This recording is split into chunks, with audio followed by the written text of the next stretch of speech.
बच्चों, आज के इस वीडियो में आप सीखने वाले हैं गुणनखंड विधि। हम बात कर रहे हैं अध्याय 4 की, कक्षा 10वीं का जो अध्याय 4 है द्विघात समीकरण। बच्चों, उसके मैं प्रश्न बैंक आप लोगों को सॉल्व करा रहा हूँ। मैंने पहले जो वीडियो डाले हैं उसमें मैंने प्रश्न नंबर 11वीं तक के पूरे प्रश्नों के उत्तर को सॉल्व कर दिया है। आज का जो वीडियो है बहुत ही मज़ेदार होगा, क्योंकि मैं आप लोगों को गुणनखंड विधि सिखाऊंगा, कैसे गुणनखंड ज्ञात किए जाते हैं बहुत ही आसान तरीके से। अगर आप वीडियो को बहुत अच्छे से देखेंगे, समझेंगे, तो आपसे बच्चों गुणनखंड विधि बनने लगेगी। तो देर ना करते हुए आइए शुरू करते हैं। हम अपना आज का जो वीडियो है बात करेंगे हम द्विघात समीकरण का। जो आपकी प्रश्न बैंक है उसके प्रश्न क्रमांक 12वें की 12वां प्रश्न आप देख लें। लिखा है गुणनखंड विधि से समीकरण करनी 2x स्क्वायर धन 7x धन 5 करनी 2 बराबर 0 को हल कीजिए। मजेदार क्वेश्चन, देखें आप इसका उत्तर। लिखो क्या है। दिया गया द्विघात समीकरण है करनी 2x स्क्वायर धन 7x धन 5 करनी 2 बराबर 0। ठीक है, अब ये बाजू में क्या स्टेप है ये अभी मैं आपको बाद में बताऊंगा। करनी 2x स्क्वायर, ठीक है। अब देखें यहाँ पे एक्चुअल में होता ये है कि इसकी तुलना बच्चों व्यापक समीकरण से करी जाती है। ये कहलाता है a का मान, ये कहलाता है b का मान और ये कहलाता है पूरा c का मान। व्यापक समीकरण क्या होता है, ax square plus B X plus C बराबर 0। तो ये जो शुरू वाला एक्स स्क्वायर का गुणांक होता है ये a कहलाता है, जो x का गुणांक होता है वो कहलाता b, और जो अचर पद होता है उसे हम कहते हैं c का गुणांक। ये अचर राशि है। चर और अचर क्या होते हैं बेटा, चर का मान ये रहता है x y z के पदों में रहता है, और ये पूरा देखें अंक के रूप में है तो ये अचर राशि कहलाएगी। खैर, अब इसमें ये फंडा लगता है ए सी बराबर बी, याद रखिएगा बहुत अच्छे से, ए सी बराबर बी। अब ये क्या है ए सी बराबर बी, तो देखें ए का मान, देखें ए का मान कितना था करनी 2, तो ये करनी 2। सी का मान था 5 करनी 2, ये 5 करनी 2। इसको सॉल्व करेंगे। 5 तो जो कहते हो करनी 2 का जब करनी 2 में गुणा हुआ तो केवल 2 बचा। कैसे, ये भी आपको पता होगा। करनी 2 गुणित करनी 2 मतलब करनी 2 का स्क्वायर, और करनी से स्क्वायर कट जाता, केवल अंदर का अंक बचा 2, तो ये आ गया था 2। 5 गुणित 2 मतलब 10। 10 के हमें बच्चों ऐसे गुणनखंड तोड़ने हैं जिनको जोड़ने या घटाने से b का मान मिलना चाहिए। b का मान कितना था और हमारे प्रश्न में 7 था।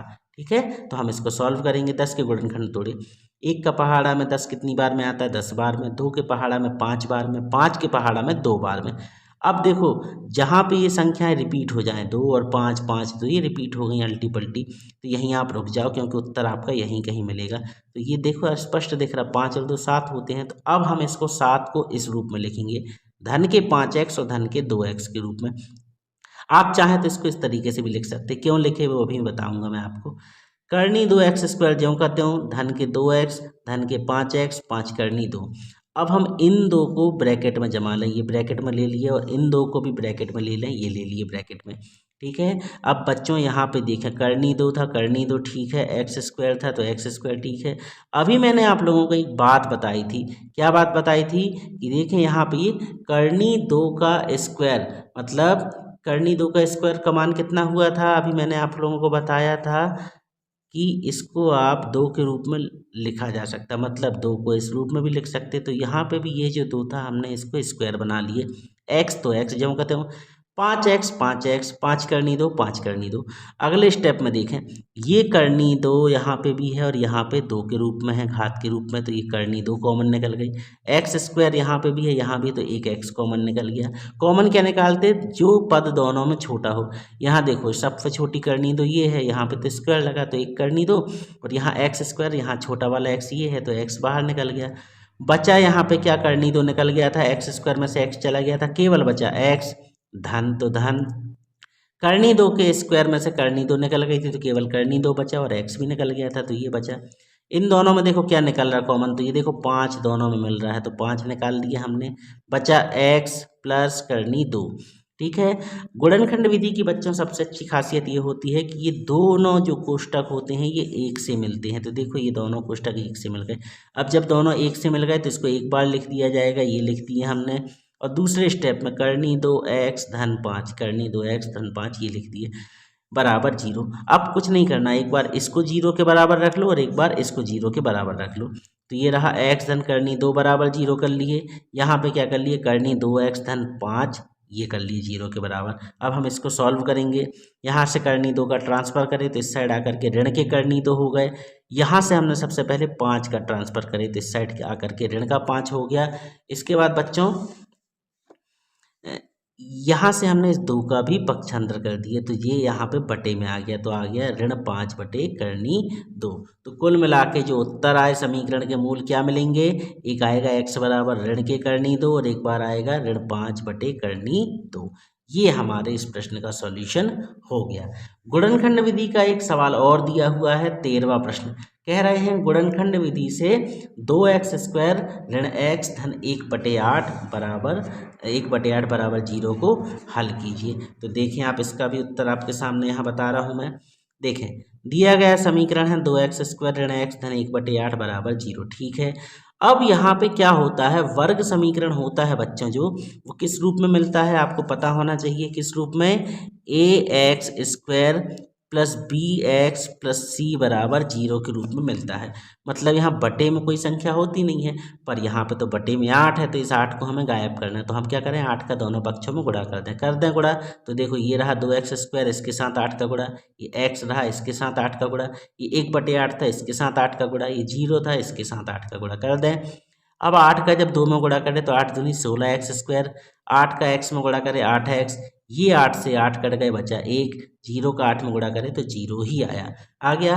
अब हम यहाँ पे वही मेथड लगाएंगे, मध्य पद तोड़ने वाली मेथड, जो भी जैसे कि अभी हमने हल किया था 12वें प्रश्न को। तो यहाँ पे हमने क्या बताया था, इस अंक की दोस्ती ये अंक से कराई जाती है। तो यहाँ है 16, यहाँ है 1, तो 16 का पहाड़ा हम 1 में पढ़ें, 16 का गुणा 1 में करेंगे तो 16 एकम बच्चों आ गया 16। देखें यहाँ पे हम इस पेज पे हम आपको करके बता रहे हैं, ये आ गया 16 एकम 16। अच्छा, इसको हमें किसके बराबर लेके आना, 8 के रूप में बनाना है। तो 16 के ऐसे फैक्टर तोड़ो जिनको जोड़ने या घटाने से 8 मिले। तो सबसे पहले 1 की टेबल में कितनी 16 बार में आता है, 2 के टेबल में 8 बार में, 3 में नहीं आता, 4 के टेबल में 4 बार में। ये देखो दोनों अंक 1 से मिल गए, मतलब ये रिपीटेशन हो गया। तो रुक जाओ, यही है उत्तर अपना, हमें 8 देखना। तो ये देखो यहाँ पे मिल रहा है 4 और 4 होते हैं 8। अब प्रश्न में क्या बोल रहे हैं, माइनस के 8 लेके आने हैं। तो हम क्या करें, माइनस के 4 में अगर माइनस के 4 ऐड कर दें तो माइनस के 8 मिल जाएंगे बच्चों। तो बस सेम टू सेम हमने यहाँ पे करे, ये ऋण के 8x थे तो हमने लिख दिए माइनस के 4x और माइनस के 4x, माइनस के 4x माइनस के 4x माइनस के 8x होते।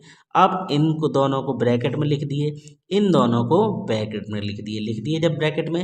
अब इन दोनों से हम कॉमन निकालें तो देखो 16 जो है 4 के पहाड़ा में आता है, तो हमने 4 कॉमन निकाल लिए, 4 और एक x कॉमन निकाल लिए। 4 कॉमन निकाल लिए तो यहाँ पे क्या बचा, 4 चौके 16, तो केवल 4 बचा। x² में से एक x निकल गया तो केवल x बचा, माइनस यहाँ से 4x पूरे पूरे निकल गए थे तो केवल 1 बचा, माइनस इन दोनों में से कुछ कॉमन निकल रहा, यहाँ x है यहाँ नहीं है, यहाँ 1 है यहाँ नहीं 4, तो भैया 1 निकाल लो कॉमन, जब कुछ भी नहीं निकलता कॉमन तो 1 निकाल लिए कॉमन, यहाँ पे बचा 4x माइनस 1। ठीक है, अच्छा एक चीज़ और बता दूँ, यहाँ पे देखो जब हम ब्रैकेट लगा रहे थे बच्चों तो यहाँ माइनस था, जब भी ब्रैकेट के बाहर माइनस फंसता है तो अंदर के निशान परिवर्तित हो जाते हैं, तो ये हो गया माइनस, देखो प्लस था तो हो गया माइनस। ठीक है, ये चीज़ हमेशा आप लोग याद में रखिएगा बहुत अच्छे से। अब इसके बाद देखें आप लोग, यहाँ पे क्या है, ये आ गया। अब देखें मैंने क्या बताया था, गुणनखंड विधि की खासियत कि दोनों कोष्टक 1 से मिलने चाहिए। ये देखो 4x माइनस 1 यहाँ मिला यहाँ मिला, तो इसको एक बार लिख दें, और दूसरा एक कोष्टक बनाओ उसमें ये लिखो 4x माइनस 1, ये लिख दिए 4x माइनस 1 बराबर 0। संयोग से देखो दोनों कोष्टक 1 से हैं, 4x माइनस 1 4x माइनस 1, तो इसका स्क्वायर लगा के लिख दिए बराबर 0। अब वर्ग जब हटाए 0 है इस साइड तो कोई फ़र्क ही नहीं पड़ा, केवल 4x माइनस 1 बराबर 0 आ गया। यहाँ से अब हम क्या करेंगे बच्चों, यहाँ से हमने इसका 1 का ट्रांसफ़र कर दिए तो इस साइड आके प्लस का 1 हो गया, तो ये आ गया 4x बराबर 1। अब हम देखें यहाँ बाजू में 4x बराबर 1 आया था, यहाँ से 4 का भी ट्रांसफ़र कर दिए, तो 4 का ट्रांसफ़र करें तो ये आ गया 1/4, 1/4 आ गया, तो x बराबर आ गया 1/4। अब चूंकि ये 2 रहे 1/4 तो इसमें लिख देंगे अतः अभीष्ट हल क्या आ जाएगा, समीकरण के मूल 1/4 और 1/4। क्यों आया 1/4 1/4, क्योंकि देखो अपना जो कोष्टक मिला था शुरू में, यहाँ पे आपको दिखा रहा मैं, ये देखें इस प्रश्न में शुरू में देखो दोनों कोष्टक 1 से मिल गए थे, ये स्क्वायर लगाए थे, तो इसलिए जो भी मान आएगा उसको 2 बार लिखा जाएगा। तो ये मान आ गए कितने, 1/4 और 1/4। बच्चों यहाँ पे हमारा ये प्रश्न 13वां भी समाप्त हुआ और गुणनखंड विधि के केवल 2 सवाल थे, तो दोनों के दोनों मैंने आपको सिद्ध करके बता दिए। अगले वीडियो में मैं आगे के प्रश्नों को लेके हाजिर होऊंगा। वो वीडियो जो होगा हमारा शायद आखिरी वीडियो हो, तो आपको उसको देख लीजिएगा। मिलते हैं बहुत जल्द अपने अगले वीडियो में, तब तक पढ़ते रहिए, बढ़ते रहिए। Good bye.